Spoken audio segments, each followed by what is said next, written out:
Heavenly Father, we come to you today with humble hearts, seeking your guidance and wisdom as we begin this program. Lord, we ask that you would bless every person who has gathered here today, and that you would be present with us in a special way. We pray that this program would be a time of learning, growth, and fellowship for all of us. Help us to listen to one another with open hearts and open minds, and to support one another as we strive to serve you in all that we do. Please give us the strength and the courage to follow your will and to use the gifts and talents you have given us to make a positive difference in the world. We pray all of this in your holy name. Amen. Hello and good evening po sa ating lahat. Welcome to Professional Development 103 webinar on time, productivity, and stress management brought to you by Scale Up Training and Development. Thank you so much po sa lahat for joining us tonight, and of course, welcome po sa mga participants natin na andito sa Zoom, and of course, pati na rin yung mga participants natin na nakatutok sa Facebook live stream. So tonight in this session, we will focus on some practical strategies to manage your time effectively, to boost your productivity, and to handle workplace stress, which are skills that are valuable for every professional.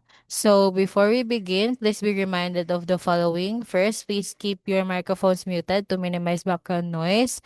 Second, use the chat box responsibly for your questions and comments.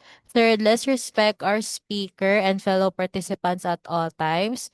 Fourth, stay focused and engaged throughout the session. And lastly, if kaya po, please keep your cameras on to make our session more interactive.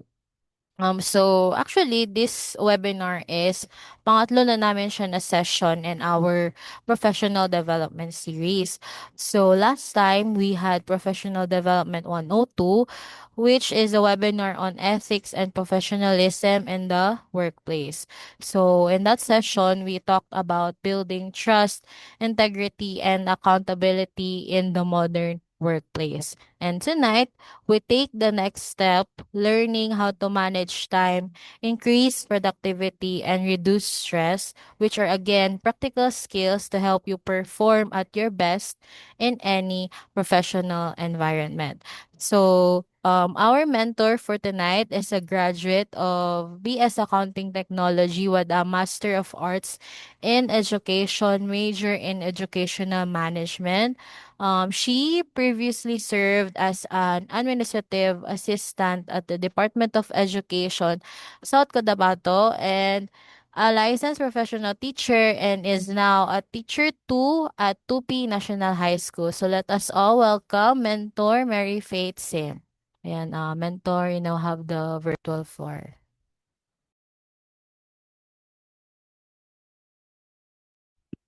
Thank you so much, Miss Rain, for that introduction. So, ayan. So, kumusta naman yung ating mga participants ngayong araw? We have 18 in the loop, and then I hope that everybody is doing well and then feeling okay today. Pwede po bang malaman kung saan galing yung ating mga participants? Pwede po ba malagay ninyo sa chat box natin para naman aware ako kung um, saang location po ba ang mga natin participants natin ngayong araw. So habang nag-chat yung iba, I will share my slides. Yeah. Mhm.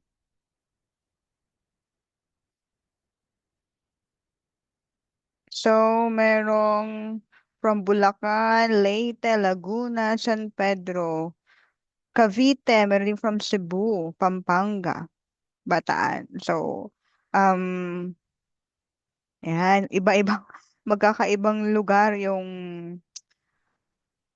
sa ibang lugar, magkakaibang lugar nang galing yung ating mga participants ngayong araw. Wait lang.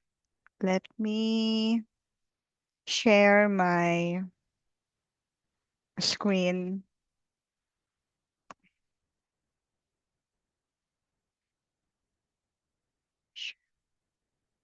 Ayun, percent.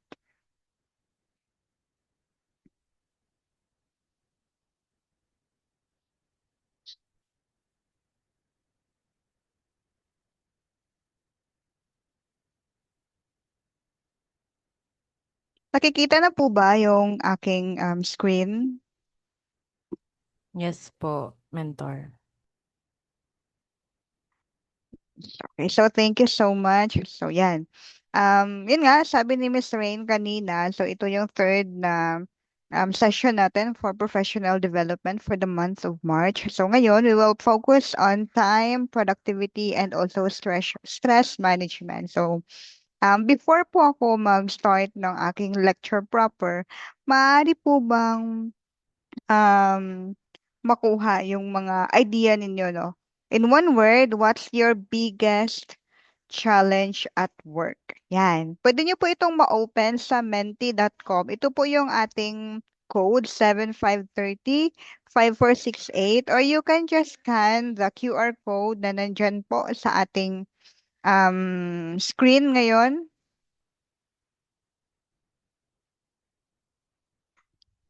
Yan, you can scan the QR code so you can answer in our menti.com. Again, yung tanong natin in one word, what's your biggest challenge at work?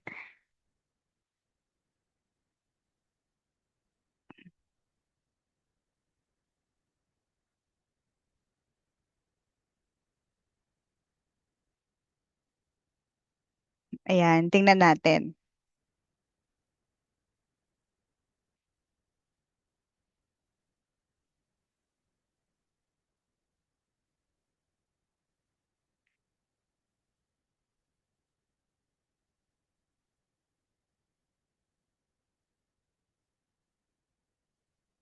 What's your biggest challenge at work? So yan po.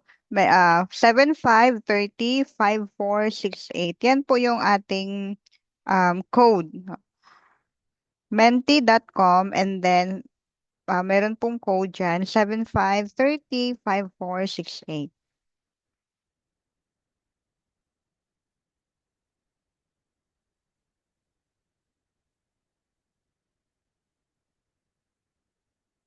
Tingnan natin.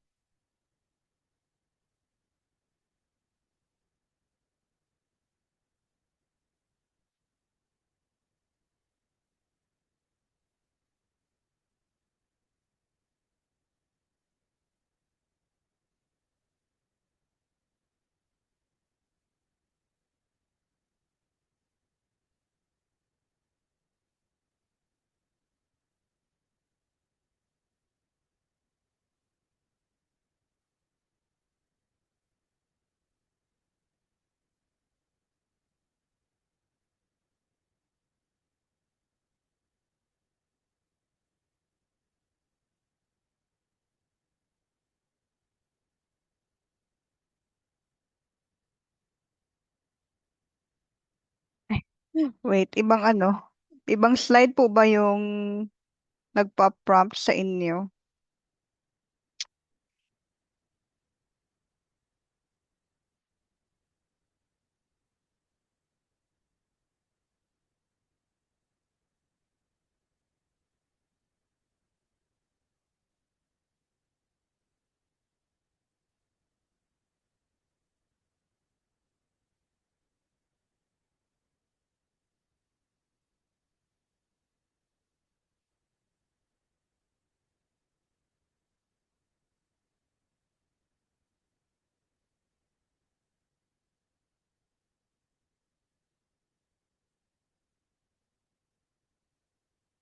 Dito po tayo sa, sige, pwede pong pa-open ulit or you can just answer in our chat box.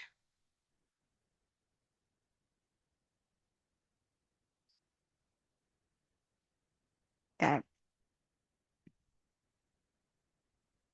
You can just answer in our chat box if nahihirapan po kayo na sumagot.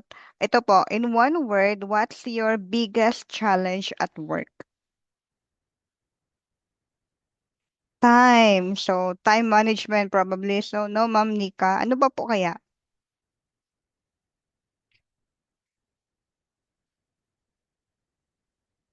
Time. Pending works. Ayan. Pending works, burnout. So, pwede natin ma-relate sa stress na nababurnout. Bakit kaya tayo nababurnout? Mamaya malalaman natin yung mga reasons, no? Yung mga common na mga scenarios kung bakit nababurnout. Yung supervisor merong favoritism. Ouch! Parang masakit po yan, Ma'am Cheryl. Ma'am Cheryl. Mga masasakit na katotohanan. Baka meron pa pong gustong magdagdag ng ating co-worker. Yan. So, challenge, no? Challenging yung ano kaya na coworker, attitude ba ni coworker, toxic ang environment. Yun.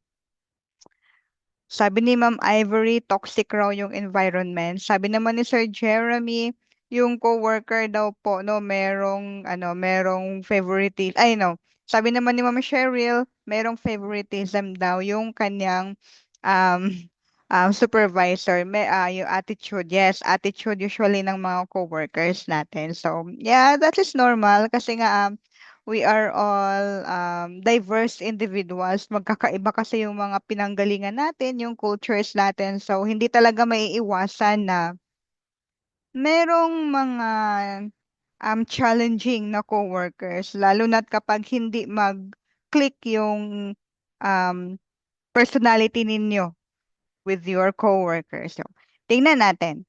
Now, today, yung goal natin ngayong gabi ay we have four goals. So first is to understand the time management principles. So yan. Second, we will apply the different productivity techniques.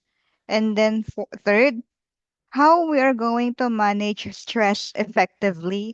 And yung fourth naman is gagawa tayo ng ating personal na action plan after nitong ating session. So, yan. Now, in reality, marami tayong mga challenges na nahaharap sa trabaho. Kagaya na ng nasabi kanina, time. So, wala tayong time para sa lahat ng bagay. Marami tayong gustong gawin, pero hindi natin magagawa kasi we don't have enough time for everything. Kasi nga, we only have 24 hours in a day and then sa 24 hours na yun, meron pa tayong time para sa rest, matutulog tayo. And then aside from that, meron tayong time para sa family, sa work, sa sarili natin, and some other things, no? So, yun. Wala tayong time para sa lahat ng bagay. Second naman is always tired, napapagod. Siyempre, tao lang tayo, napapagod tayo, nababurnout tayo, na-stress din tayo. And then, third, meron din ditong madali tayong ma-distract sa mga bagay-bagay, mga activities na minsan unnecessary na ng mga activities, so nadidistract tayo. And then yung fourth, feeling overwhelmed. Na-overwhelm tayo sa mga nangyayari sa ating paligid. Na-overwhelm tayo sa mga ginagawa ng ating supervisor. Na-overwhelm tayo sa mga bagay na ginagawa ng ating mga coworkers. So, yan yung katotohanan na malamang lahat tayo ay nararanasan sa ating mga trabaho. So, yan. Yan ay common na mga scenarios lang po yan. But I know some of you also have different experiences, no? Katulad nga ng mga nasabi kanina na yun, merong mga problema sa coworkers, yan. yung sa environment, yung supervisor natin, sa trabaho may mga pending na mga works, nabu-burn out tayo. So, mamaya, magbibigay tayo ng mga strategy kung ano ba yung pwede nating gagawin sa mga katulad nito ng mga scenario, common scenarios na nahaharap natin sa ating mga trabaho.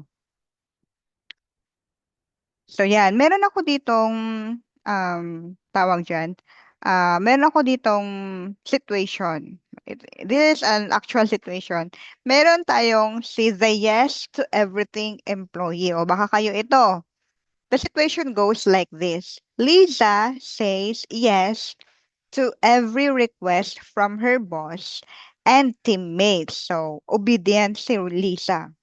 Now, her workload is overwhelming. O baka ito na yung isang participant natin na na-overwhelm or nababurn out. And deadlines are piling up. So, dumami na yung kanyang mga deadlines. No? Kasi nga, lahat ng mga inuutos na ginagawa niya, yes lang siya ng yes. Kahit anong pinapagawa ng kanyang boss, ng kanyang supervisor, ng kanyang coworker, yes lang siya ng yes. So, yan. Now, what mistake is she making? Ano kaya yung, ano kaya ang pagkakamali na ginawa ni Lisa? Baka pwede pong pasagot sa ating, dito na lang siguro sa chat box, parang medyo mahirap dun sa Mentimeter. Sige, dito tayo sa chat box. Ano po kaya ang maling ginawa ni Lisa? Tingnan natin. Baka meron ditong Lisa. Baka merong Lisa, ang attitude parang Lisa dito sa ating mga participants. So, yon. Ang tanong, what mistake is she making? Anong mali ang ginawa ni Lisa?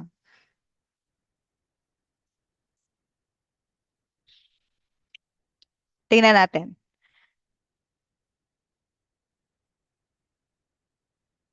Yun, isa sa mga maling ginawa ni Liza ay always saying yes. Bakit? Anong masama kapag nagsasabi tayo ng yes? O yan, parang, o yan, saying yes. Kapag nasa Mentimeter ito, sigurado malaki masyadong part doon yung ang word na saying yes. O yan, refusing to say no. Bakit po ba? Pwede po ba tayong mag-no? Di po tumatanggi kaya parang na-abuse na siya. So, tingnan natin. Yan. Meron bang Lisa dito sa mga participants? Isa ba kayo sa mga Lisa sa inyong workplace? Yan. So, yun, no? Mali yung ginawa ni Lisa na yes lang siya ng yes, no? Lisa not knowing her own limitations. Yan. So, Lisa, hindi mo na masyado ka lang mabait. Hindi siya tumatanggi, parang inaabuso na siya. Hindi niya na alam yung mga limitations niya. So yan yung nangyari kay Lisa. No, basically, kahit kasi hindi siya marunong mag-say no, yes lang siya ng yes, naaabuso na siya. And then, di na niya rin alam yung mga limitations niya sa kanyang trabaho. So ano kaya ang mangyayari nito kay Lisa? So yan. So, why do you think yan? So, bakit kaya, yun nga nasabi natin, yes lang siya ng yes. So, bakit kaya merong mga panahon na yes lang din tayo ng yes, no? Katulad ni Lisa, no? Lisa, kasi yes lang siya ng yes, di siya marunong mag-say no, naaabuso na siya. Anong nangyayari? Kapag yes tayo ng yes sa mga inuutos sa atin, kahit na yung mga coworkers natin, ang nangyayari is nagkakaroon tayo ng burnout. Napapagod tayo. Yan. Ano pa? But then, worst part is that nami-miss natin yung mga deadlines ng ating mga reports na gagawin. Kasi we are trying to deal with everything. At dahil dyan, nagpa-pile up na yung mga trabaho natin, ang nangyayari is, merong mga deadlines na hindi na natin nasasubmit on time. Kasi nga, lahat-lahat ginagawa mo. You are trying to please everyone. And then, yun yung parang setback sa workplace is that nagkakaroon ng epekto sa organization kasi nami-miss mo na ang deadline. So, baka yung isang deadline is na-meet mo but then some other reports di mo na nagawa on time. And what's worse is that bumababa yung quality of work ni Lisa. Bakit? Kasi sa kadami-dami ng mga ginagawa niya, konti na lang yung time para maayos niya yung kanyang trabaho. So, ang nangyayari, kasi nga nagmamadali ka na, gusto mong matapos lahat-lahat, kasi yes ka lang ng yes. Ang nangyayari is that lower na yung quality of work mo. So, anong nangyari? Because of your attitude of learning, of always saying yes, hindi lang ikaw yung napapagod, pati po yung organization is affected. Kasi mababa na yung quality mo, plus meron pa mga deadlines na miss. So, yun yung yun yung issue. Kasi nga, Lisa doesn't want, or the Lisa does not say no or always say yes. Ang nangyayari is that, yun, burnout, miss yung deadline, and then bumababa yung quality of work. And then, ano yung mga deeper issue dito? Lisa's real mistake is not lack of skill. Sabihin natin, hindi naman din kasi mag-uutos yung boss mo or yung mga coworkers mo kapag wala silang trust sa'yo na kaya mong gawin yan. So probably Lisa is one of the employees na, kumbaga, star employees. Magaling sa mga bagay. So dahil diyan nakitaan siya ng kagalingan sa mga bagay, maraming inuutos sa kanya probably. So Lisa most probably do not lack the skills. But then, it is lack of boundaries. Katulad nga nito kanina, no? Lila not knowing her own limitations. So yun, apektado yung organization. Pati na rin si Lisa, nagkakaroon na ng problema, nababurnout na siya. Kapag nababurnout ka, na-stress ka, and then worst is affected din yung health mo. Now, merong tanong. Why do you think many employees struggle to say no? Bakit may mga empleyadong um, nahihirapang magsabi ng no? Or wait, meron po ba dito? Kayo po ba isa sa mga empleyado na katulad ni Lisa? Are you one of, are you also the Lisa type in your workplace? And then, kung kayo si Lisa, or kung ganun din yung attitude nyo na katulad ni Lisa, bakit po ba tayo nahihirapang mag-say no? Or kung meron kayong kakilala, why do you think some of the employees struggle to say no? Ano kayo yung mga reasons behind? Bakit merong mga tao talaga na nahihirapang magsabi ng no?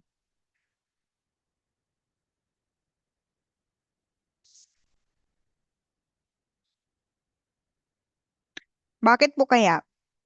Pwede pong pa-share ng inyong mga insights sa ating chat box? Kasi bago pa lang sa work. So, yun. One time, ay kahapon, meron ko akong na-meet sa isang parang meeting, and then galing siya sa isang government organization, government agency. Habang nag-storytelling ako ha, you can also add your mga answers sa ating chat box, no? Why do you think many employees struggle to say no? So, go back doon sa story. Um, Yun nga, galing siya sa isang agency.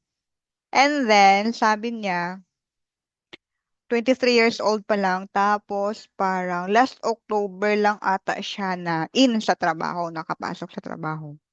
Then yun, parang siya ang sinasabak sa lahat ng mga tawag dyan, sa lahat ng mga activities, like mga speaking engagement, punta dito, punta doon. Kahit na nga kahapon is holiday, so parang obliged pa rin siya na magtrabaho. Because bago pa lang siya sa work. So yan, tama talaga yan, Miss Jam, no? Bago pa lang sa work. So nahihiya tayo na magsabi ng no. Kasi baka sabihin nila, kabago-bago, tapos marunong na, ang attitude hindi maganda. Parang ganun kasi yung magiging notation.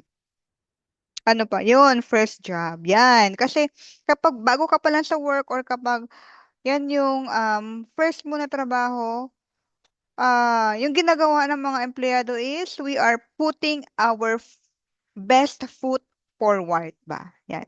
Lagay ko sa putting the best foot forward. Anong ibig sabihin ng putting the best foot forward. Eh, parang magpabida-bida ka. Yun talaga yan. Magpapa-impress ka sa mga katrabaho mo, lalo-lalo na sa boss mo.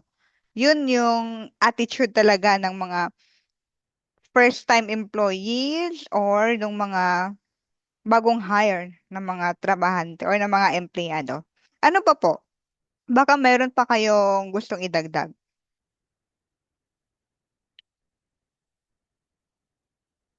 Ano pa po kaya? Yes po, isa po. Okay, meron dito si Miss Nika. So, dapat pala Nika yung ginawa ko na pangalan. So, yan. Isa po ako kagaya ni Liza kasi po parang kapag nag-no, sasabihan ka nila na kaya mo naman gawin. It hurts my feelings. So, yan, no? Yan. So, yan. Para nakakalungkot, no, na, yun nga, kaya ka nga nag-no kasi hindi mo kayang gawin. Pero, pinipilit pa rin na ipapagawa sa'yo yung mga bagay na yon. But then, yun din, minsan, meron ding mga advantage na pinapagawa sa atin yung mga bagay na akala natin di natin kayang gawin.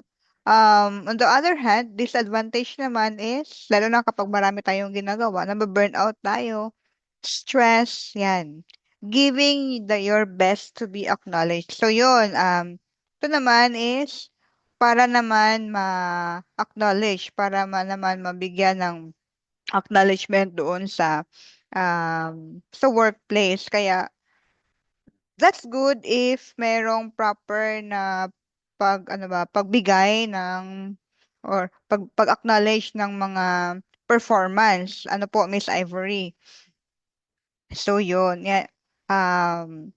yun yung mga bagay na yun yung mga bagay na pwede, no, or na yung mga rason kung bakit may mga empleyado talaga na nagsasabi ng no. Pero hindi hindi marunong magsabi ng no or ng yes, ng no. So, one thing din is yung fear, parang takot.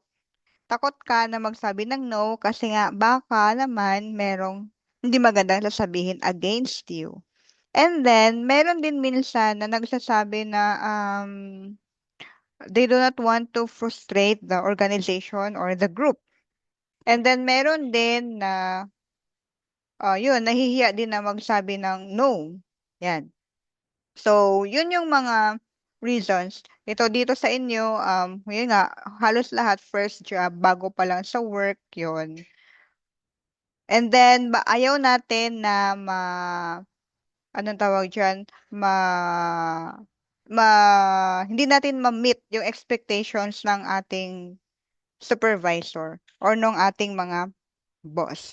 So, pero, um, there's a need for us to say no sometimes. Kasi nga, yun nga, sabi nga, it may lead to burnout, missed deadline, and then lower our quality of work. Kailangan nating ipaintindi sa ating coworker, sa ating supervisor na minsan magno-no talaga tayo sa mga inuutos nila sa atin. So, I have here some ways on how to professionally say no. So, meron para siyang formula. Una-una, acknowledge, plus the state of constraint, and plus offer alternative. So, yan talaga yung parang basic na formula kung paano natin or kung paano tayo makakapagsabi ng no in a professional manner. Kasi hindi sa lahat ng bagay pwede tayong mag-yes kasi tayo po ang magiging kawawa niyan. Di lang din yung health natin magsasuffer kapag palagi tayong overwork.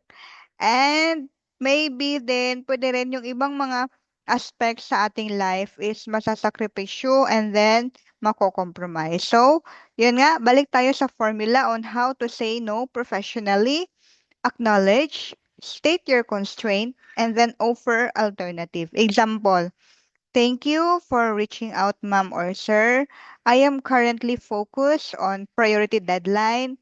I can revisit this tomorrow. So, pwede mong sabihin na ganun. Kapag ganyan, yung mga statement natin, maintindihan nila tayo na, okay, hindi pala siya, most probably, this person is currently handling many tasks in the current situation.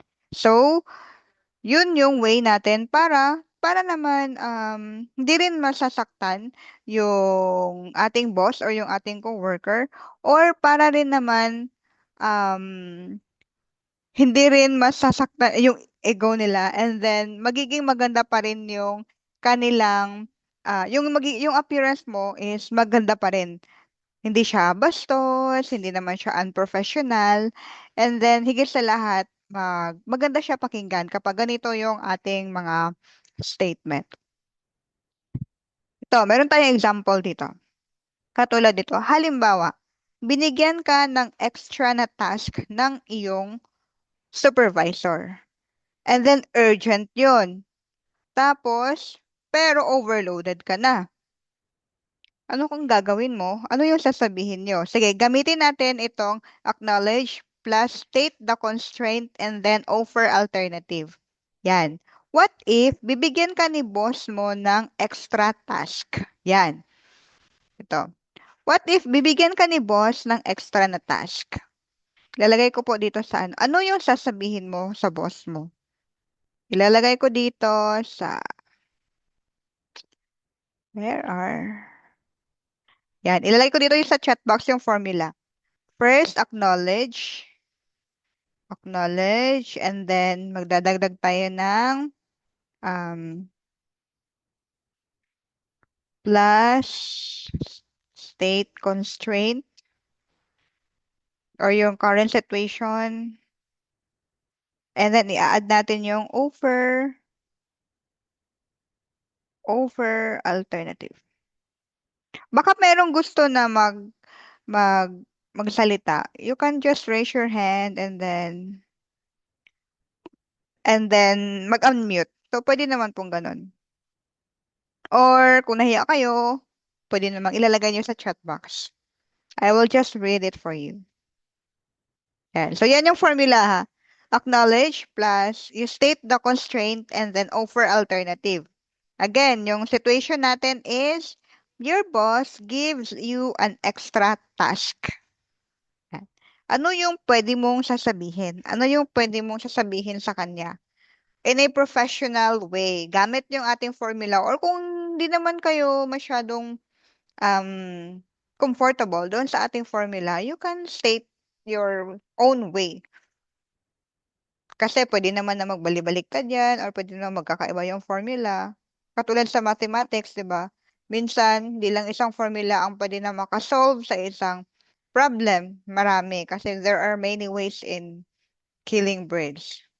So, katulad din dito, you can also have your parang personal na way of answering professionally. Yun yung goal natin. Yung hindi sila nasasaktan, hindi masisira yung image mo, but then you are able to state your current situation.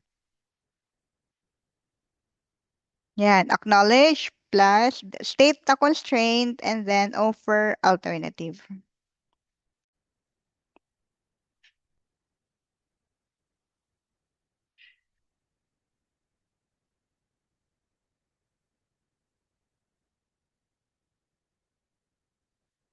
Ayan, so habang naghihintay tayo, meron ako na-prepare dito na possible na mga answer. Yan. Usually, yung response natin, lalo na kapag you are one with Lisa, na always saying yes, okay, I'll try. Yan. Kapag yan yung sasabihin mo, di mo sila mabibigyan ng tamang ng current situation mo. Akala nila, okay lang sa'yo. Akala nila, hindi ka pa overloaded. Kapag ganyan yung iyong magiging sagot. Now, you can do this one instead. Hi, ma'am, or hi, boss, or sino ba yan? I can definitely support this. Right now, I'm working on financial report due today. Parang ganon. Which should I prioritize first? Yan. So, ano po ba ang gusto niyo na unahin ko? Um, yung financial report po ba natin o yung bagong task na binigay mo sa akin? So, yun. Kapag ganyan, maybe mapapaisip na rin si boss na, ay tama pala, meron pala akong binigay sa kanya na task. Kapag yan yung sasabihin mo, so, um, you showed respect and then you have said no in a professional manner, respectful manner, and then it forces prioritization. Malalaman ni boss mo na meron pa tayong maraming priorities, meron pang pinapagawa sa'yo na isa rin sa mga priorities ng office or ng organization. And then, most especially, it protects your workload. So, yan yung advantage kapag ito yung sasabihin mo. Kapag ginamit mo yung formula na acknowledge, state the constraint plus offer alternative. So, ayon kay Miss Nika, thank you for reaching out, ma'am or sir, but now I am busy finishing the task that needs to be submitted this afternoon. I assure you to do the new task after my current task, ma'am or sir. Ayan, Miss Nika, may idea ka na kung ano yung sasabihin mo, ha? So, next time, I challenge you na ito din yung gagawin mo sa workplace. So, yan. So, yan. Meron na si Miss Nika. So, ganyan lang kasimple, no? Kapag yan yung mga atake natin sa pagbibigay or pag-say ng no or yun, pag hindi sa mga task na ginagawa, it is still a respectful manner and then professional way din na pagsabi ng no. So, yun lang. Ganun lang talaga. Simple lang naman. Yun. Yun yung again ha, the acknowledge, state your constraint, and then offer alternative. Kapag kasi nag-o-offer ka rin ng alternative, parang hindi mo naman nire-reject agad yung kanilang mga ano sa'yo, yung kanilang um, request sa'yo. Kaya hopefully, hindi din maano yung kanilang ego. Next naman is example, ito. Maraming mga meetings. Yan. Too many meetings. So, ano yung mga pwede mong sabihin? Ito, meron ako ditong na-prepare. I may not be able to join this meeting due to a deadline.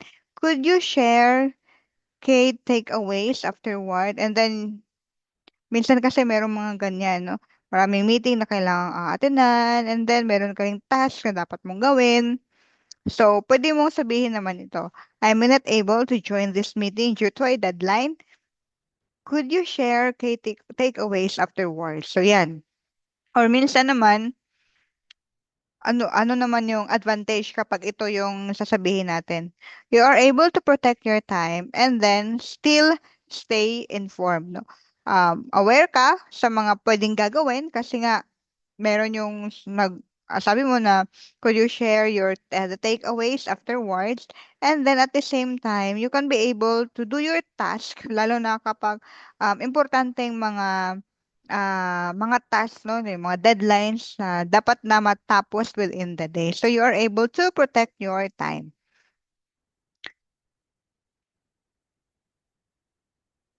What if meron namang unrealistic na deadline? Yan. What if merong unrealistic na deadline na dapat na gagawin? So, ano yung mga pwede nating sasabihin? So, to deliver quality work, I would need until, yan, nakalagay kung kailan mo siya matatapos. Would that timeline work or should we adjust the scope? So, baka sabihin na, gawin mo ito ngayon. Isabit mo ngayon, isabit mo bukas. Pero the scope of the activity or of the task is pretty wide and then hindi mo talaga siya matatapos within that day na gusto niya na matapos mo. So you can say this instead. Yan. Mahalaga na sasabihin mo talaga na to deliver quality work kasi yun talaga yung goal ng natin, no? Magdi-deliver tayo ng quality type na mga trabaho.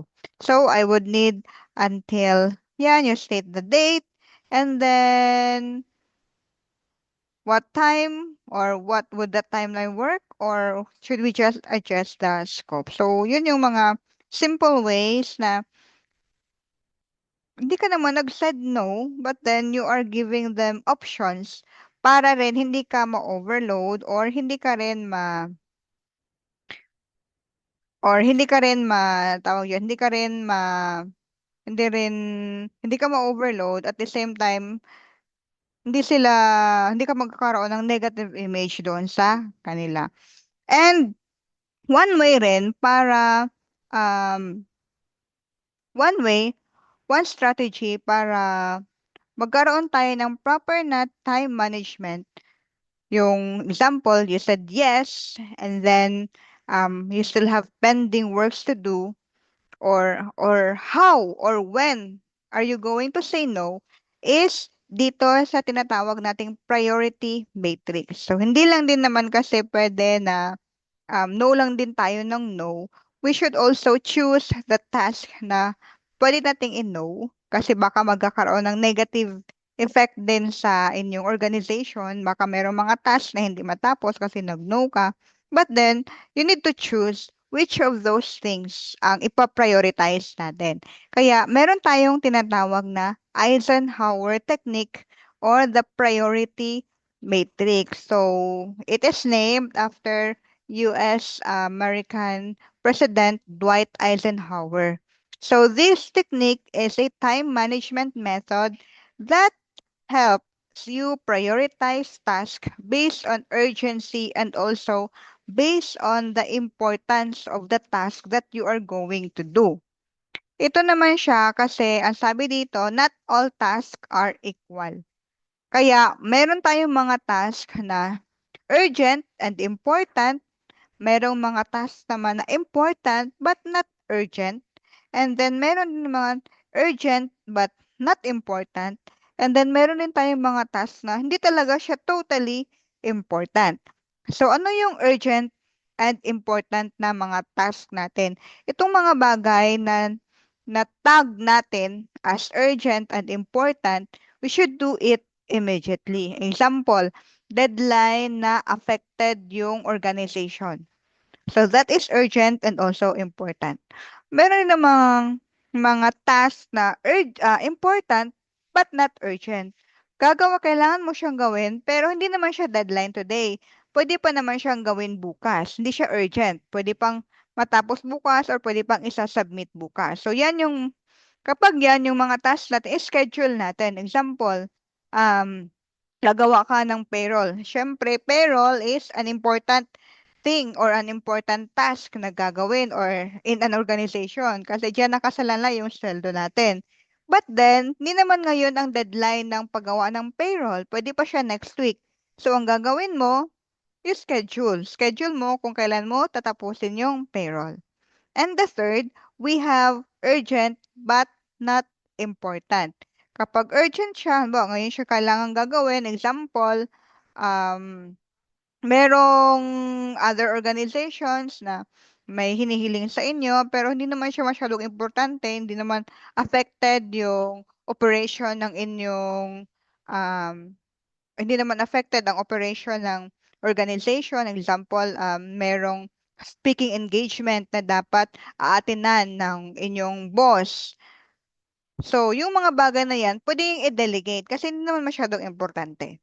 And meron talagang totally not important. Kapag hindi siya mahalaga, wala siyang epekto, hindi rin siya urgent, i-eliminate na natin yung mga ganyang uri ng mga task.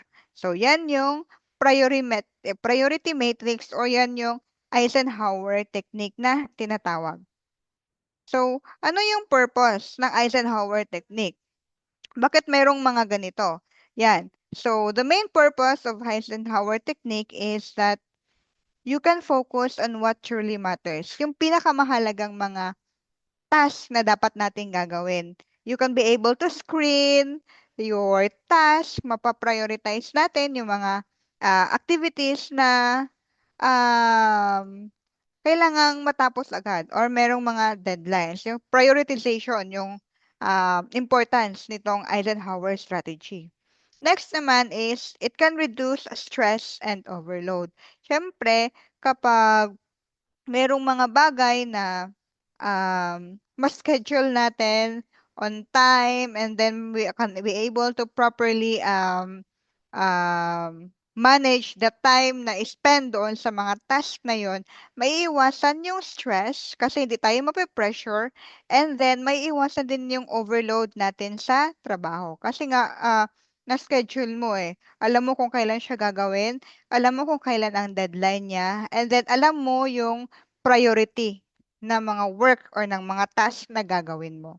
Next naman, the third is, of course, you can be able to improve your productivity and you can be able to deliver a quality work. Kasi nga, hindi ka na-stress, hindi ka overloaded, hindi ka na-pressure. And most of all, mai-improve din yung decision making mo. Magiging maganda yung decision making mo kasi nga hindi ka na-pressure, hindi ka stress. So parang nasa good condition yung utak mo para gumawa ng mga productive na mga activities, and then para naman makapag-decide ng maayos sa mga um, dapat na gawin sa inyong workplace.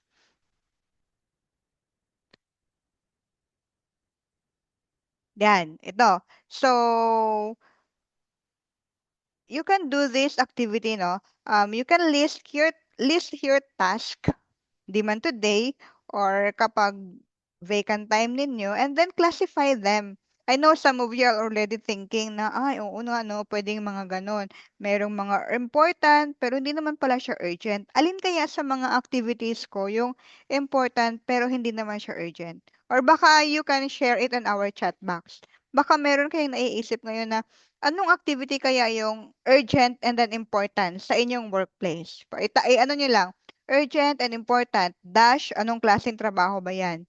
Or ano naman yung naiisip ninyo ngayon na hindi talaga siya important, hindi rin siya urgent. Yung pwede ninyong i-eliminate. Yan. Baka pwede nyo pong ma-share sa ating chat box yung mga ganong type ng mga activity natin. Baka pwede niyo pong malagay sa chat box natin kung alin kaya doon. Yung urgent, sige, ilagay ko urgent and important. Kahit isa lang po. And then meron tayong urgent, pero not important. Not important.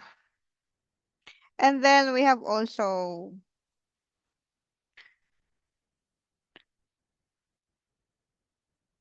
not urgent, but then important. At saka meron ding not important, hindi rin siya urgent. Not important at all.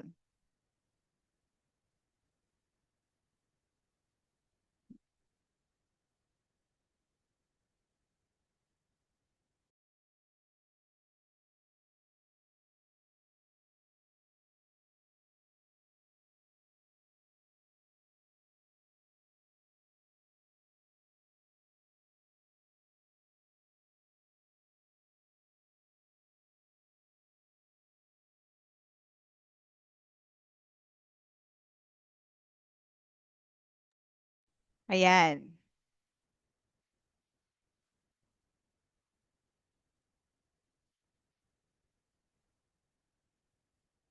So, pa-share naman. Baka meron kayong mga tasks na not important. Ngayon nyo lang na-realize na, ay, hindi pala siya important. So, i-eliminate na natin yun. Or, palagay nyo, ano yung mga important? Usually, sa workplace, ano yung urgent at important? O baka naman sabihin nyo, lahat na lang urgent at saka important.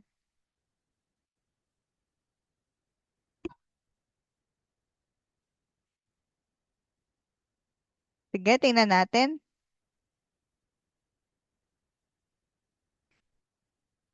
If we are going to list all of our tasks, no, kung hindi naman lahat, kahit na ipa-prioritize lang natin, yung pinaka-importante talaga kasi dyan, yung urgent at saka important. So, by doing that one, we can work smarter by doing the right task at the right time. So, yan yung magiging epekto.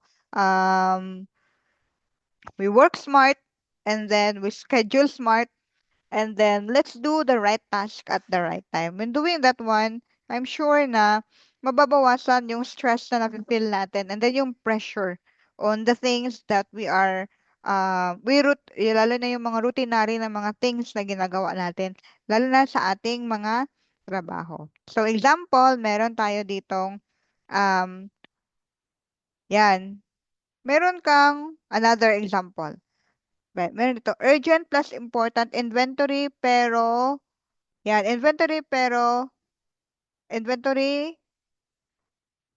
per department, ano yan? Inventory for the department for the month. So parang merong monthly inventory na gagawin. Merong monthly inventory na gagawin and then um hindi naman siya ay urgent siya plus important din siya. So with that, yan talaga yung ating magiging priority. Then we have another situation. You plan to work but then you always keep on checking your phone. Ayan, maraming guilty dito. You plan to work pero always na lang nagsa-cellphone. Check ng phone, minsan nagre-reels habang nagtatrabaho, nanonood ng TikTok, tawa-tawa, nanonood ng mga K-drama, no? Pasimple. So yan, merong mga ganito minsan na mga sitwasyon. Yung sa akin, guilty ako minsan, lalo na kapag merong mga emails, yan, minsan mga personal emails or work emails naman. But then, ang hindi natin kasi alam, yung mga simpleng bagay na ginagawa natin, nagkakaroon siya ng epekto sa mga trabaho natin. And then sa time na nilalagay natin or ina, na-spend natin for that time. So, meron pala siyang mga epekto. Ito yung nagiging problema. Digital distractions. Ano pa? Nagmo-multitask tayo. Nagtatrabaho tayo. Example, nag-encode tayo ng payroll and then at the same time, nagsa-cellphone tayo. Anong pwedeng maging problema na yan? So, possible na problem dyan is um, yung quality of work na ginagawa natin. Maraming mga pagkakamali. Ano pa? Nauubos yung ating time doon lamang sa pagkaka-cellphone natin. So, yan. So, ano yung problema or ano yung pwedeng solusyon? Meron tayo ditong time blocking and then the Pomodoro technique and turn off notification. So, tingnan natin kung ano yung mga solutions na ito.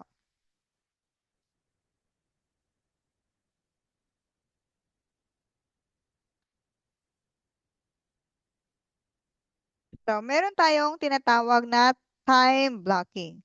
Itong time blocking, you plan your day in advance by assigning specific time slots for each task. So, parang meron ka na ginagawang scheduling. You schedule your task and then nakalagay kung anong oras mo siya gagawin. So, ganon. You divide your day into focused work blocks. And then each block, meron kang specific na task na gagawin sa mga blocks na yon or sa time na yon. Treat it like a meeting with yourself. So, para magkakaroon ka ng focus doon sa mga specific na task na gagawin mo. Example nito, 9 to 10:30 a.m. report writing. Gagawa ka ng mga reports, department report, mag-inventory, ganon. Pagka 10:30 to 11 naman, yung task mo dyan naman, focus ka naman sa pag-i-email. I-email mo yung mga communications sa iba't ibang mga organizations. And then, pag 1 p.m. to 2 p.m., mag-accept ka na ng mga calls ng mga clients. So, yan yung mga simple ways para mag-time blocking or mag-divide or mag-schedule ka ng iyong mga task. So, yan. Ano yung benefit na makukuha natin dito? When we do time blocking, it can reduce multitasking. Hindi ka gagawa ng report at the same time mag-email. And then, it improves your focus and gives you structure to your day. So, yan yung mga benefit. Yan yung advantage kapag meron kang or gagamitin mo yung time blocking. And then, yun nga lang, minsan merong mga common mistake na nangyayari, overloading your schedule. Wala kang buffer time kasi minsan meron talagang times na mas nagkakaroon ka ng longer time na na-spend doon sa isang task na na-schedule mo. So, since wala kang buffer time katulad kanina, what if sa 9 to 10:30 mo na activity, medyo longer yung na-spend mo na time para sa paggawa ng report. Pagka 10:30 to 11 p.m. or 11 a.m., task mo na yon para mag-send ng mga email. So, na-overload yung schedule mo kasi wala ngang buffer time. So, dapat ma estimate mo din yung um, workload na gagawin mo.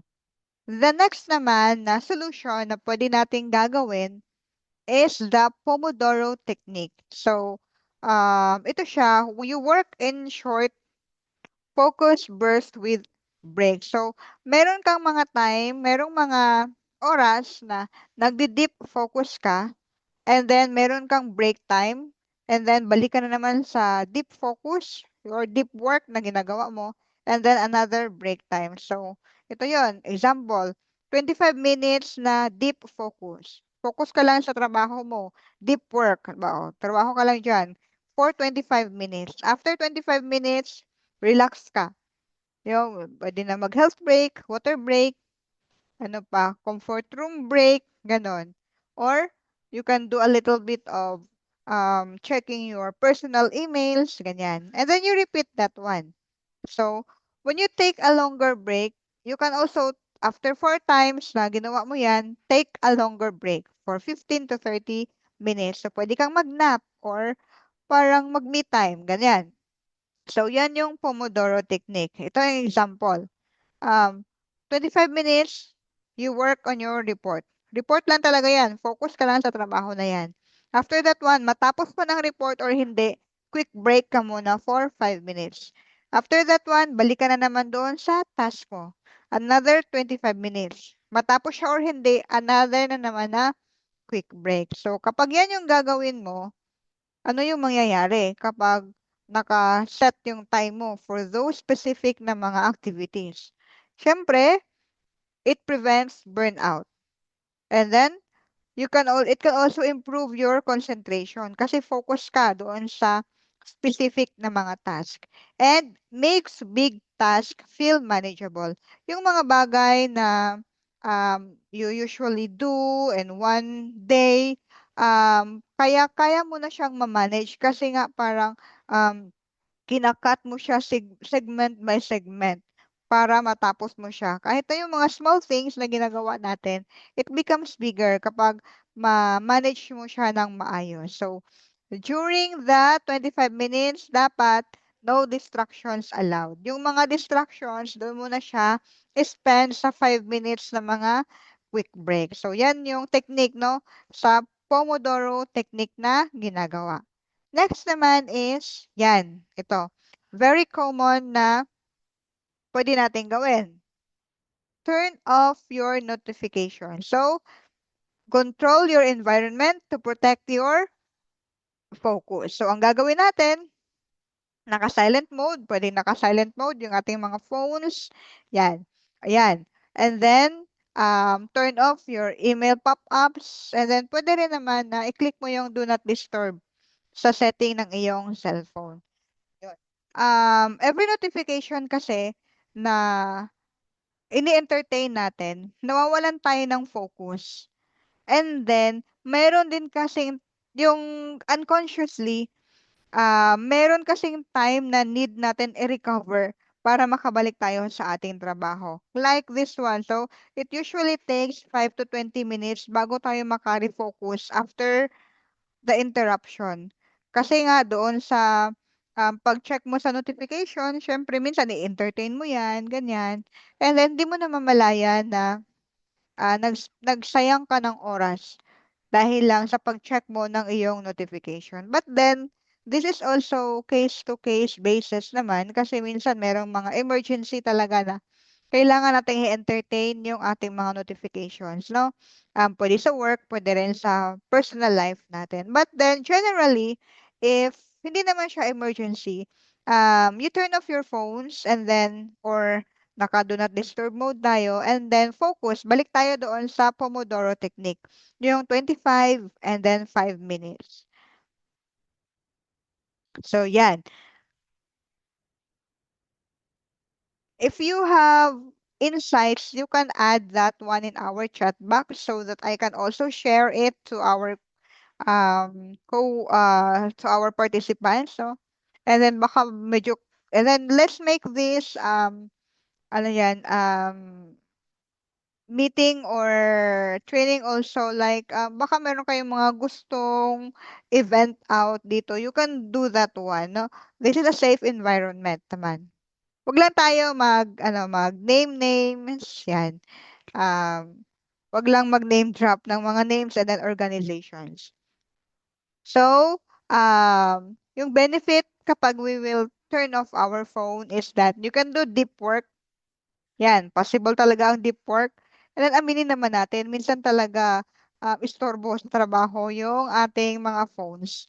And then of course, we can have a faster completion of our task and lesser mental fatigue. Kasi nga focus tayo sa isang trabaho, yung utak natin nakafocus din doon sa ating ginagawa. So, wala siyang masyadong ini-entertain na mga bagay. Kapag ganyan, hindi tayo nababurnout.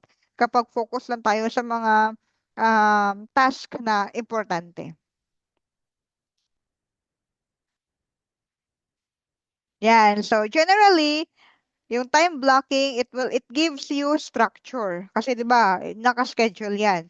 Pomodoro naman, it gives you focus. And then yung turning off naman ng notification, it protects your attention kasi naka-focus ka sa mga task talaga na dapat mong gagawin. So,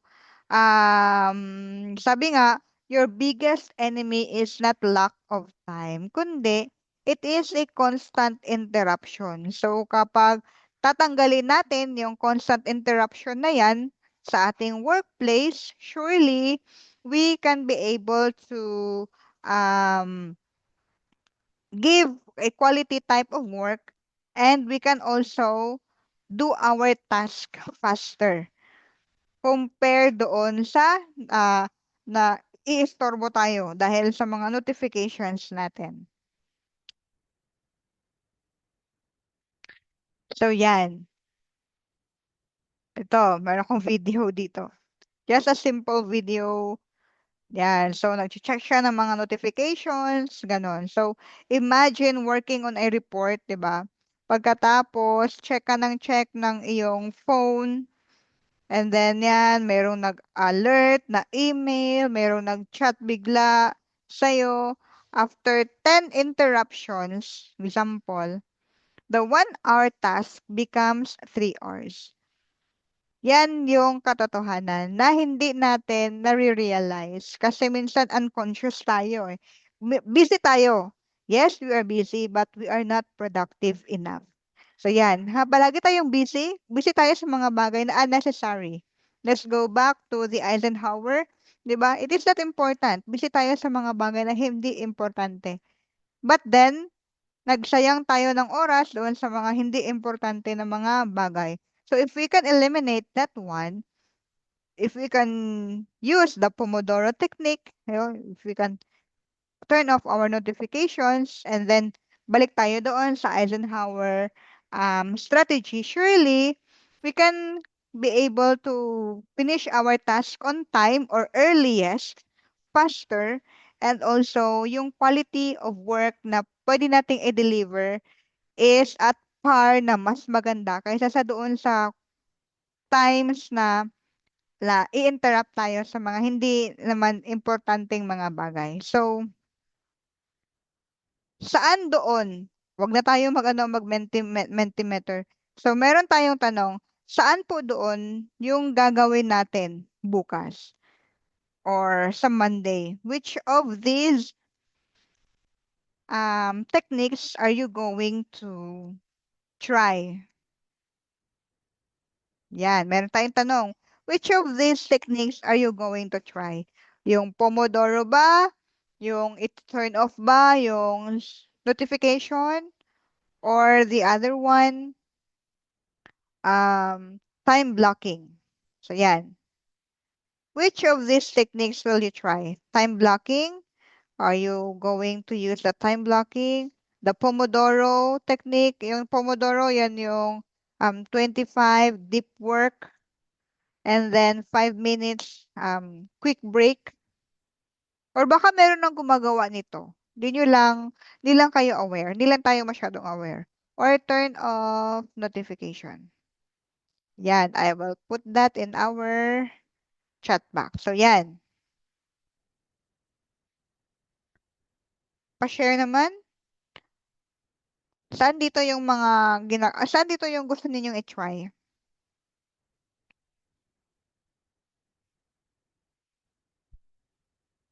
Time blocking, yes. So, very effective din yung time blocking. Parang you schedule your work, you schedule your task. Pomodoro technique, yan. So, yun, Pomodoro. Turn off notification. So, meron ng mga representative ang tatlong techniques natin. Yun. So, kahit nasaan man doon, if we are just, hindi naman kailangan kasi na agad-agad gagawin natin yung tatlo, no? Pwede na i-try mo yung isa or yung another na naman, i-try mo naman yung another technique or the next time i-try mo yung another technique. Parang mag-experiment ka. Saan doon yung mas effective para sa'yo?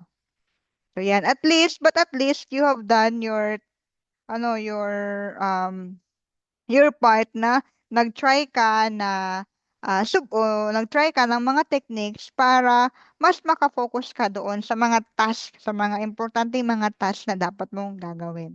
Yan, thank you so much, Miss Glenda, Mr. Jeremy, and Miss Jam for your um, insight. So yun nga, you focus on your skill and at the same time, you need to protect it.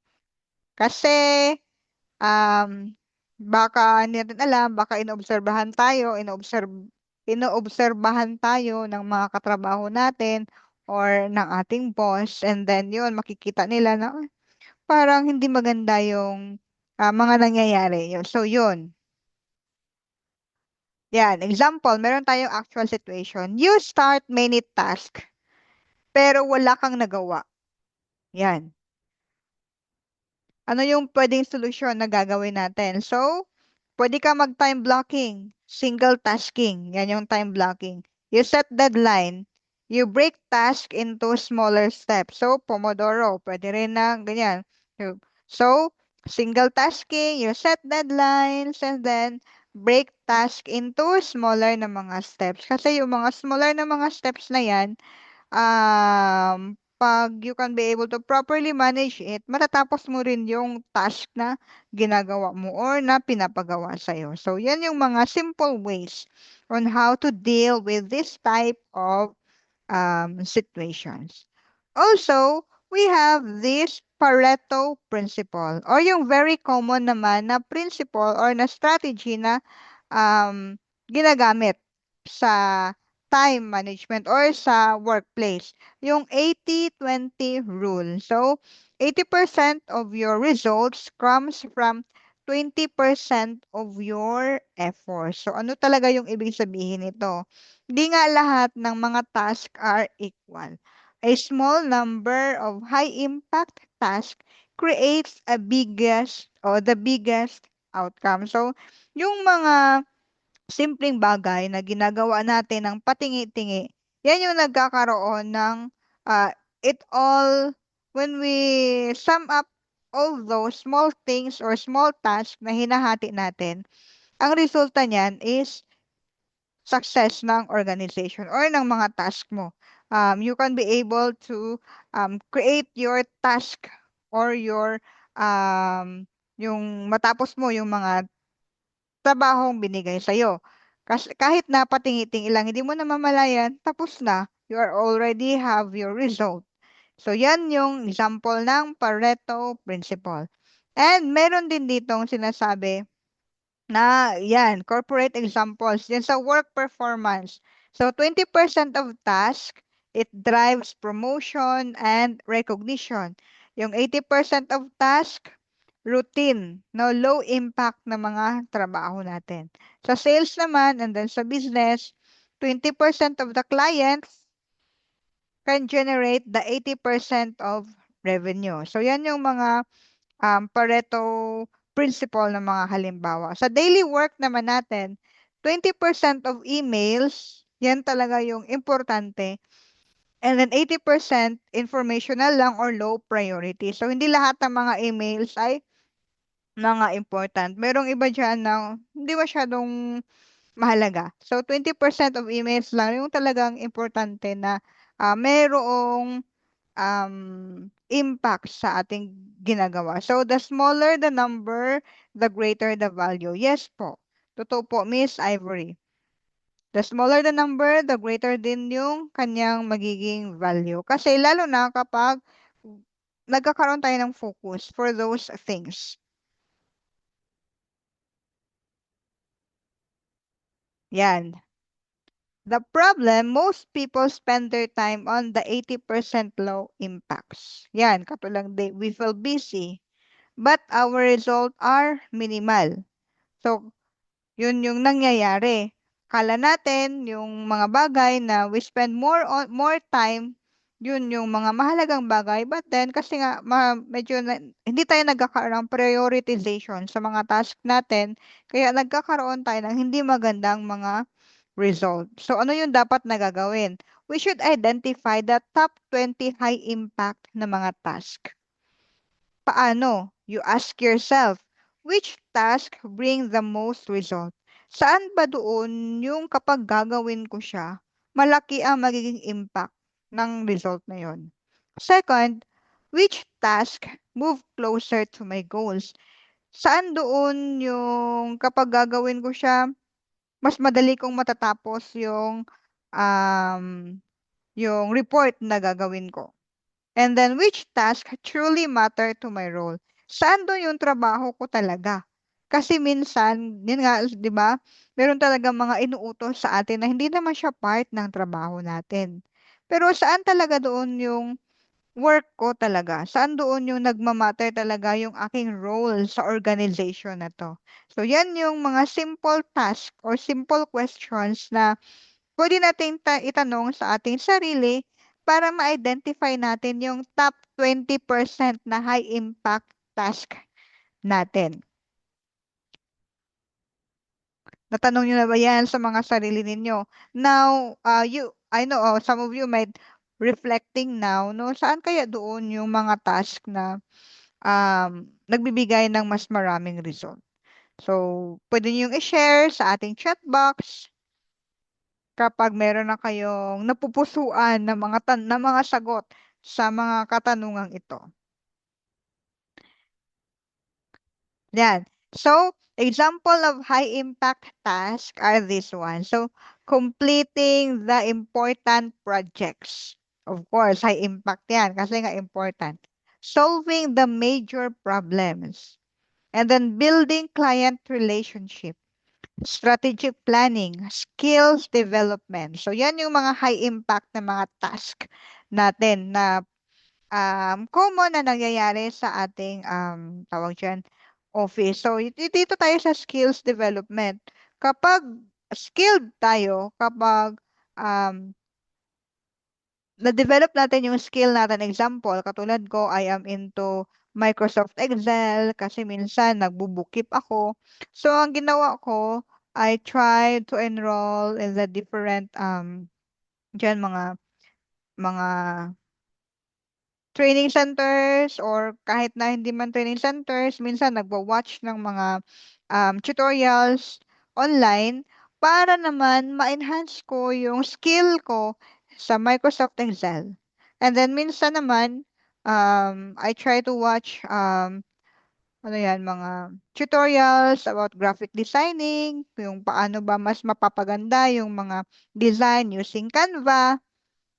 So, for me, it is a high impact task. Kasi, by doing that one, I can be able to use those skills na na-acquire ko sa mga tutorials na yon doon sa aking trabaho. Mas mapapadali ko siya. Kaya minsan, magtataka yung iba na matapos ko na siya kasi nga, you yourself is also competent enough kasi you try to develop your skills. So, yan yung mga high impact na mga task na pwede mong magamit. And then, ano naman yung low impact na mga tasks? Yung mga low impact tasks, you limit those type of activities. Example, excessive na mga emails, unnecessary na mga meetings, hindi naman importante, repetitive na mga admin work na pwede namang ma-automate, and also yung mga distractions. Isa na nga doon, yung sabi kanina, yung cellphone. Isa yan sa mga distractions natin sa ating workplace. Kahit hindi man natin aminin, but then I know some of you will also say na yes, totoo nga na isa yan sa mga distractions. So, I will challenge everyone na nandito ngayon sa ating loop na you list your top 3 high impacts this week. O kanina, meron din tayong activity kanina, yung i-identify ninyo yung mga important, no, yung mga urgent, yung doon sa ating Eisenhower strategy. Ngayon naman, another task or another challenge is you list top 3 high impact task this week. So, anong task ba? What task gives you the biggest result in your job? Parang you can hit two birds in one stone. Na kapag gagawin mo yung task na yun, maraming mga um, benefits na makukuha. So, yan. So, top 3 high impact na mga task. Or if meron na kayong naisip, you can also share that using our chat box para ma-share naman natin sa ating mga kasama dito ngayon sa meeting.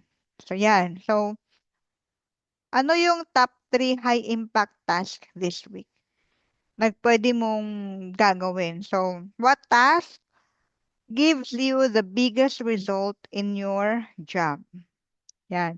Siguro, sa akin,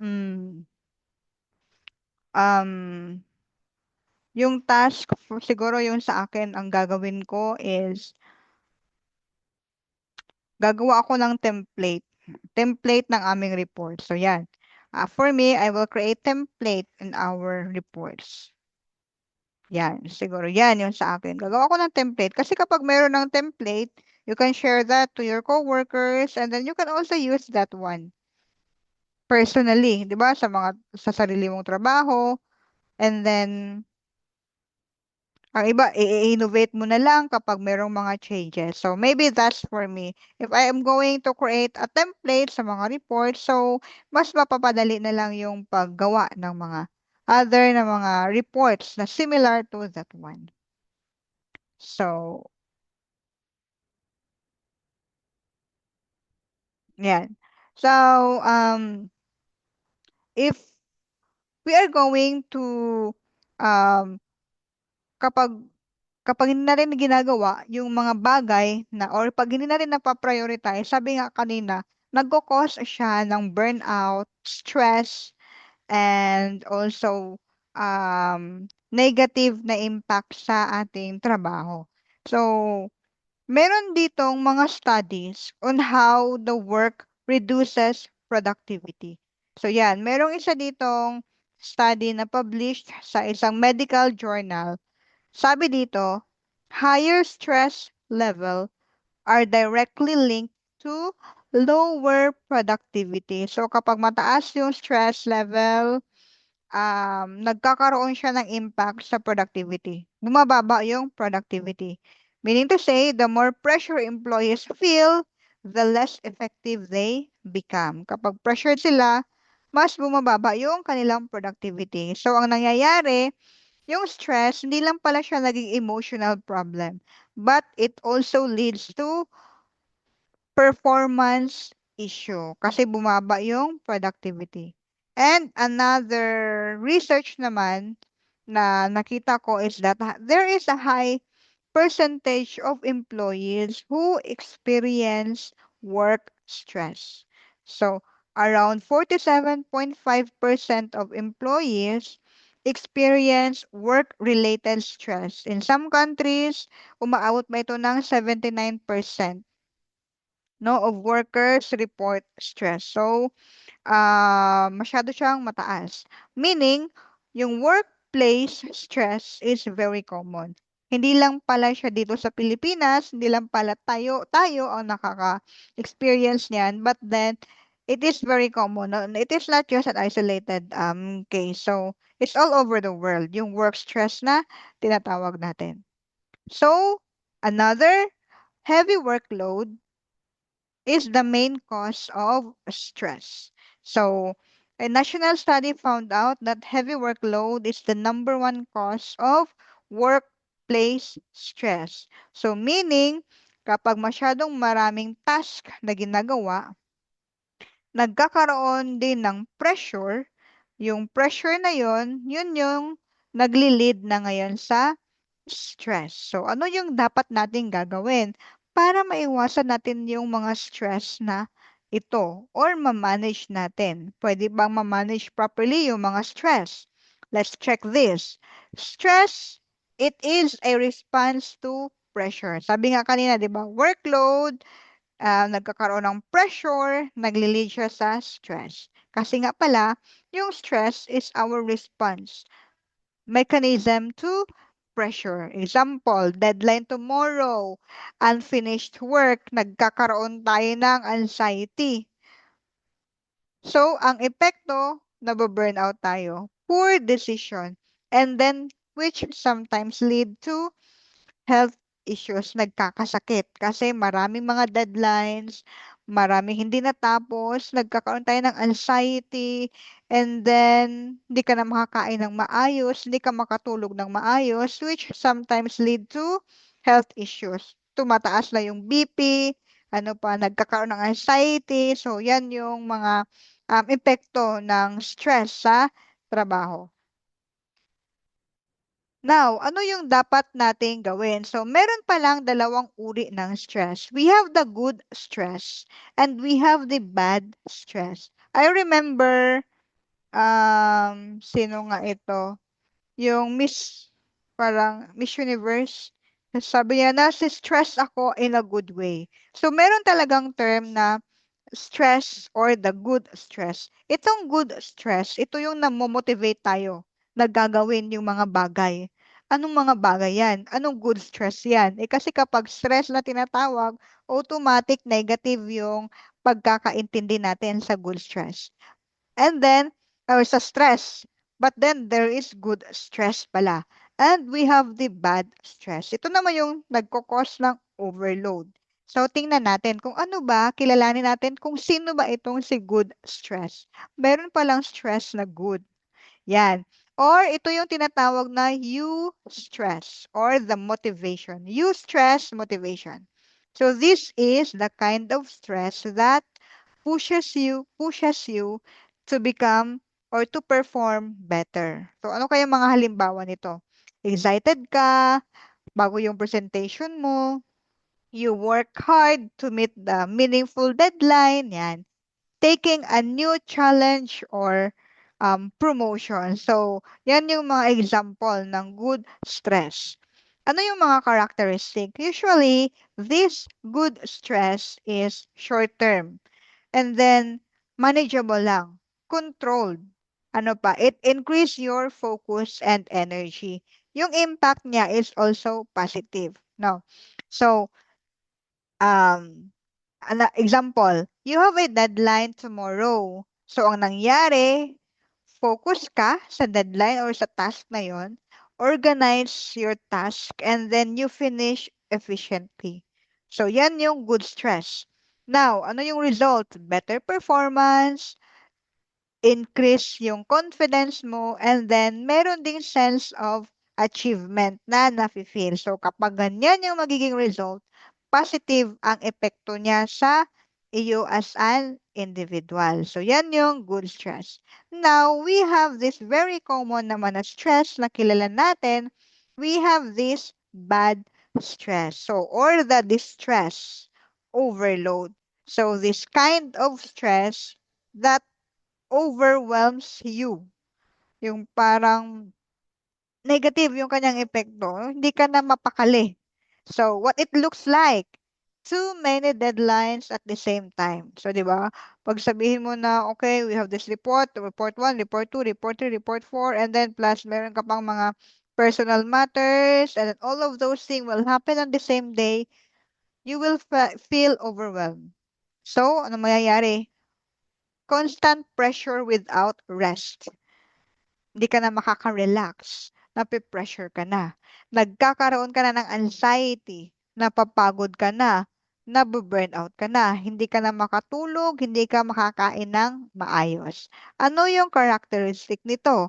Usually, it is long term, no? Parang pangmatagalan um, na kind of stress, na overwhelming feeling uncontrolled. Kahit anong gagawin mong inhale, exhale, parang ang hirap pa rin i-control. And worst, it drains your energy and focus. Yung pagod ka, kahit wala ka namang physical activity na ginagawa sa trabaho. Nakaupo ka lang sa computer mo, nakinig ka lang ng meeting, you just do your job, and then tatayo ka lang for personal necessities, magkain sandali, balik ka na naman sa trabaho mo.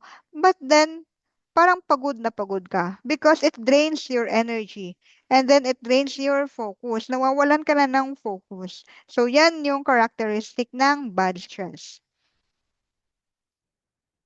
Example nito, sa trabaho, you have 5 deadlines at once. At the same time, meron pang mga meeting. Baka kasi nga related din doon sa deadline. And then, walang clear na priority na pwede mong gagawin within that day. So, ano mangyayari? Maraming mistakes na sa yung reports na ginagawa. Mababa yung productivity kasi you are doing many things or multiple things or multiple tasks in one time. Mababa yung magiging productivity mo. And worst, burnout. You can feel burnout kasi pressured ka, stress ka, bad stress, and then nagkakaroon ka na ng health issues. Hindi ka na makatulog ng maayos, hindi ka makakain ng maayos. Kasi nga pressured ka. Siyempre, meron talaga siyang mental and emotional na bad effects sa'yo. That leads also to negative health issues. So, yan. Now, ano yung mas na-experience ninyo most of the time? Yung good stress ba or yung bad stress? Ayan. So, patingin nga kung nandyan pa ba kayo. Sige, tingnan natin. You just say good, the good one or the bad one. Tingnan natin kung alin ba yung palagi na-feel or meron ba dito naka-feel ng good stress. Ako palagi. Ako, yes. Kasi minsan gusto kong yung stress mo um, with the thing, no, example, kakatulad ko, I'm currently doing my thesis and then kapag naiisip ko yung deadline and then wala pa akong nagagawa, I am trying to be more productive and then yung negative stress ko, gusto ko siyang i-turn into an activity, making it a positive stress, nagiging good stress. So kapag isipin ko na magiging good stress siya, ang nangyayari, I will work on it, on some parts of my thesis, ganyan. So, yun, kapag gagawin mo siyang ganun, minsan, um, nagkakaroon ka ng nagiging productive yung iyong stress. So, that makes it a good stress. So, meron dito, good stress. So, yan. Thank you, Ma'am Cheryl. At nakaka-feel ka ng good stress. So, most of the time, di ba? Maganda kapag mga ganun. Parang balance lang. Parang balance lang. At least naman balance. Kaysa naman mas marami yung bad stress, di ba? Mas magiging happy na lang tayo doon sa balance. Bad stress po, yung mas matimbang kaysa sa good stress. Ay, Miss Angel, I think you need to work on prioritization maybe and then you try to list na yung mga activities natin so para naman malaman mo kung paano mo ma-manage yung iyong stress, Miss Angel. So, good thing na nagka-reflect ka din para kasi alam mo na medyo mas marami yung bad stress, na-identify mo na yung problem since you already identified the problem. I know you can also create a solution for that one. So, meron tayong mga iba't ibang strategy na na-mention kanina. So, sana magamit mo yan. And minsan may good stress, pero madalas bad stress kasi gusto mo matapos agad yung trabaho mo. Yes, Miss Glenda, meron talaga tayong ganyan na mga ano no, na mga tawag dito, ng mga situation kung minsan. But then, merong joke one time yung aming principal. Sabi niya, wag daw tapusin agad-agad yung trabaho. O wag mong tapusin lahat ng trabaho mo ngayong araw. Eh kasi one time, meron daw siyang kakilala na is workaholic na school head, principal. And then, so bilang principal, marami kasi silang mga task, admin, the non-teaching related na mga task, yan kasi sa amin sa school. And other pa, meron pang mga trainings here, mga speakership there, and then so ang nangyayari, um, because they are trying to do all those things at once, nagkakaroon ng negative effect sa kanilang health. Yun. So, kasi nga gusto niya matapos agad yung kanyang mga trabaho. Ang nangyari, nauna na siyang natapos kaysa sa kanyang trabaho. So, sadly, nagkasakit and then yun, nawala. Yun. So, yun. So, Miss Glenda, wag mong tapusin lahat ng trabaho mo. Tirahan mo lang para naman bukas, para meron kang something to look forward to tomorrow. Pero maganda din 'yan na you wanted to do your task. Kasi yun talaga eh. We wanted to do our task on time. Pero wag nating abusuhin yung ating mga sarili, yung ating mga health. So, if our body wants rest, yan, pagbigyan po natin yan. So, yun. Good thing na most of your um, ano naman is mas marami yung good stress kaysa naman sa bad stress. Kahit na sabihin na balance, pero at least balance.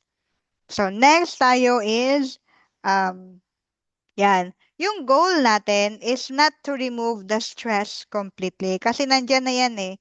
Um, Nandyan na yung stress sa buhay natin. Kaakibat na yan ng ating life, ng ating workplace, yung good stress na yan. So, yung goal natin, we will manage our stress. And then, magstay tayo doon sa good stress na zone. So, yun. And yun, stress is not really the enemy.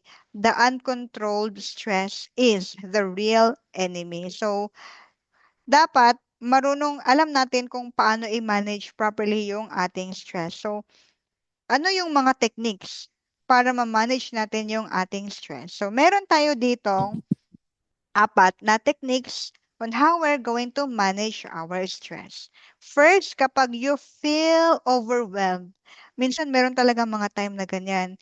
Hindi mo alam kung bakit parang kinakabahan ka bigla, hindi ka na makahinga, ano pa, parang excited ka, pero kinakabahan ka, na hindi mo maintindihan. Overwhelming feeling. So, we can do deep breathing. Diba? Inhale, exhale. Kung gusto mo na merong mga sound effects, you can check on YouTube or Facebook. Hanap ka ng mga deep breathing exercises that will for stress management. So, merong mga ganon, no? Para guided ka. Yan, guided ka sa iyong deep breathing. And then, journaling also helps. Yan. So, kapag meron kayong I am fan of creating para mga planners and then sulat-sulat ako dyan, kahit ano lang, anything under the sun. So, yun, journaling. I-journalize mo yung, maganda kapag ang ilalagay nyo sa journal ninyo ay yung mga, um, parang mga gratitude, yung mga magagandang bagay para ma-remind kayo na there are still a lot of beautiful things that are currently happening in your life. And then second, ito maganda kasi physical activity. Walking, kung gusto mo mag-fun run, you can do fun run. Walking for 15 to 20 minutes, you can do that one para ma-manage yung iyong stress. Ayan. So, and then also prayer and meditation, divine intervention. Kung wala pa rin, nag-deep breathing ka na, nag-journaling ka na, nag-walking ka na, and then parang something is still wrong with you, you can do meditation or prayer, di ba? Prayer heals. Yan. So, minsan need din natin ng mga divine intervention. So, ano naman yung mga possible na mga workplace strategy natin? Yun nga, katulad ni Lisa kanina na i-remind ko lang, katulad ni Lisa kanina, yung first situation natin na yes lang siya ng yes.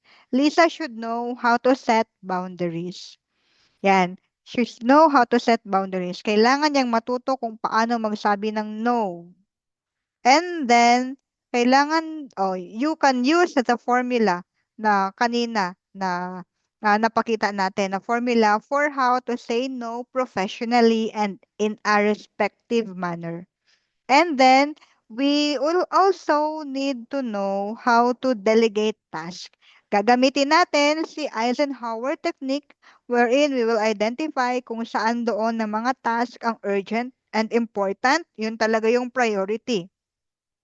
Urgent pero hindi naman important, pwede natin yang i-delegate. Not urgent but then it is important, you schedule those tasks.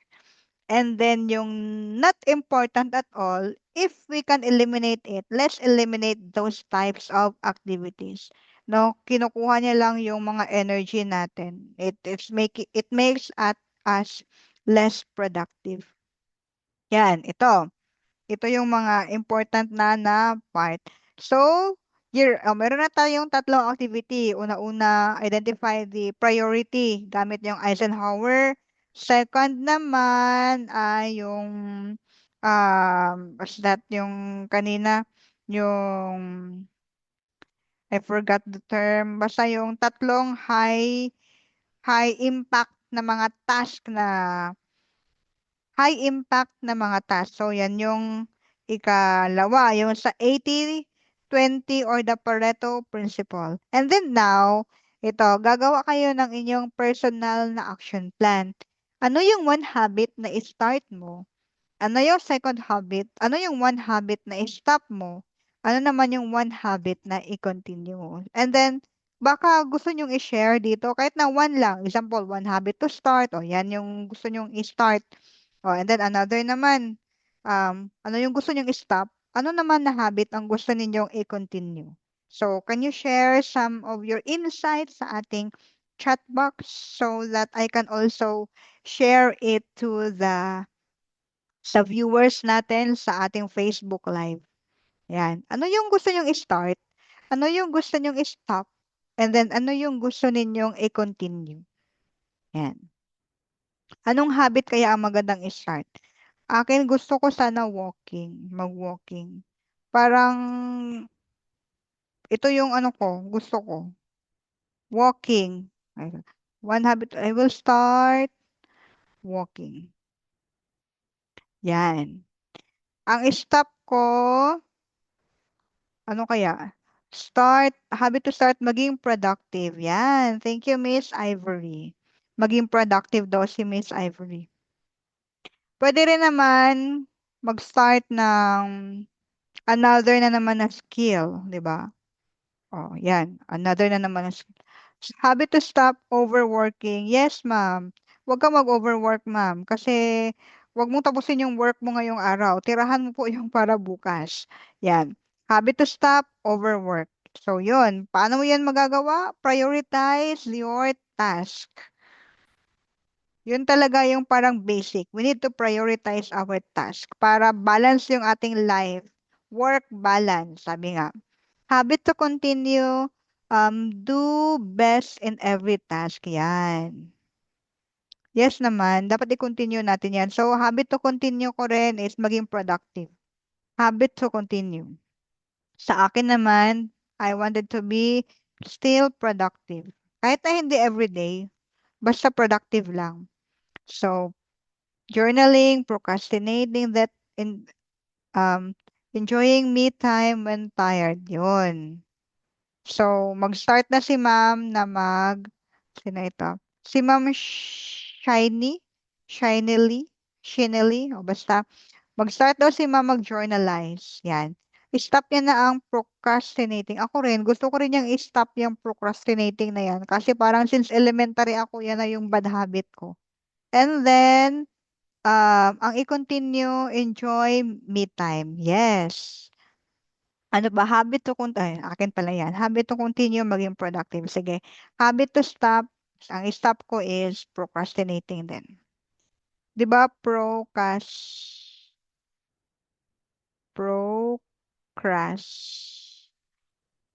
Ano yung procrastinating? Yan yung sabihin mo na, bukas ko na lang yan gagawin. Yan. Until such time na ubos na yung bukas mo, yung bukas, and then the next na naman na bukas, tapos deadline na, yan, diyan ka pa mag-cram. Mape-pressure ka. And then next, magkaka-stress ka, magkakaroon ka ng anxiety kasi hindi mo pa nagawa yung dapat mong gagawin. Eh, ano na, um, hindi mo pa siya nagagawa pagkatapos due na. So, maraming time ang naubos kasi nag-procrastinate. So, yan yung mga task, no? So, yan. So, kapag, ano naman, example, after nito, mamayang gabi, before kayo matulog, you can also think of these things na action plan ninyo para naman worth it yung pag-join ninyo sa webinar na ito. So, kahit na dun lang, meron tayong mga takeaways ngayong gabi.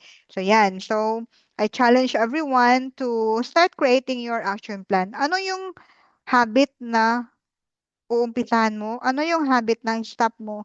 And then, ano yung habit na you are going to continue? So, yan. I challenge everyone to create this type of action plan para na rin magkaroon tayo ng parang magkaroon tayo ng new you, 'di ba?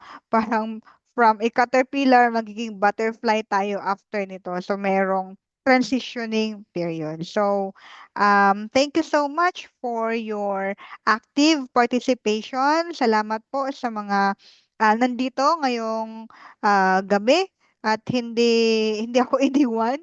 And then sa mga nasa Facebook Live natin, thank you so much for watching our live tonight. So, yun, ito lang yung mga takeaways natin. You don't need more time. You just need a better decision. So, once again, I am your mentor, Faith. Thank you so much for spending your time with me tonight. So baka meron po tayong tanong, you can ask that in our chat box and then I will return the screening or the sharing of the slide to Miss Rain para naman sa mga other instructions po. Ayan, thank you so much po, Mentor Faith, for our discussion tonight. And thank you din as well sa mga participants na very participative ano. So, ayun, we will now proceed sa ating open forum. So, if you have any questions or clarifications with regards to our topic, kindly type them in the chat box and Mentor Faith will be happy to answer as many as possible. And while waiting po kami sa mga questions, please don't forget to fill out our attendance sheet. So, you may scan the QR code shown on screen or you may click the link that will be sent po sa chat box. Ayan. Ayan na po yung attendance link. So, are there any questions or any clarifications?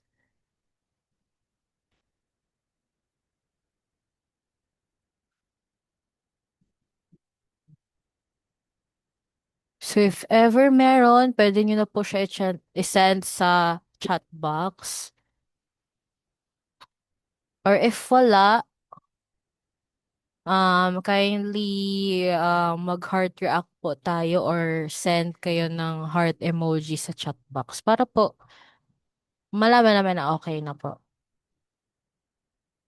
Yan, may nakita kong 3 na nag-heart react. How about the others?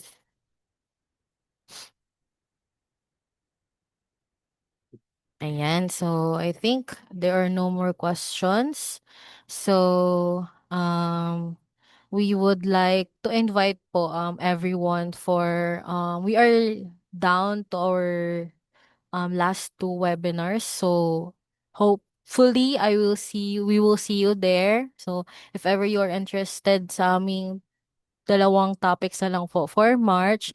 Actually, you may visit our Facebook page po to register. And also, available na din po yung aming mga April webinars. So, if ever interested po kayo sa schedule or kung ano man yung mga topics, you may visit our Facebook page andun po siya nakapost. So, for any more updates, announcements, and future learning opportunities, please don't forget to follow us on our social media pages. Meron po kaming Facebook, Instagram, and YouTube. Just search for Scale Up Training and development. So that concludes Professional Development 103 webinar on time, productivity, and stress management. Once again, thank you so much for joining us tonight. Stay safe. See you in our next webinar. And remember, we are your Scale Up partner. Good night po, everyone.